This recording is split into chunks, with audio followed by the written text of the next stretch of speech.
भुसावळ बस स्थानकात बस आली असता प्रवासी मुख्य दरवाजातून बसमध्ये प्रवेश करीत असताना ड्रायव्हरकडील दरवाजातून चढताना ड्रायव्हरने हटकल्याचा राग आल्याने स्वतःला सैनिक सांगणाऱ्या जालना येथील दत्ता जाधव याने बसमध्ये चढू न दिल्याने चक्क बस स्थानकावर उभ्या बसवर दगडफेक करून समोरील काच फोडली। या घटनेमुळे बस स्थानकात एकच गोंधळ झाला होता। बस क्रमांक MH20 BT 2645 रावेर येथून 21 प्रवासी घेत भुसावळ बस स्थानकावर आली असता तेथून तब्बल 80 प्रवासी हे संभाजीनगरला प्रवास करण्यासाठी बसमध्ये चढत असताना गर्दी झाली।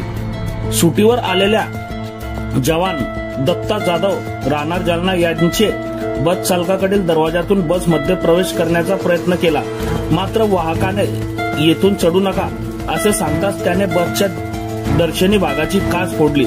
ही घटना सीसीटीव्ही कॅमेऱ्यात कैद झाली असून त्यावर गुन्हा नोंद करण्याचे काम सुरू असल्याचे दिसत आहे।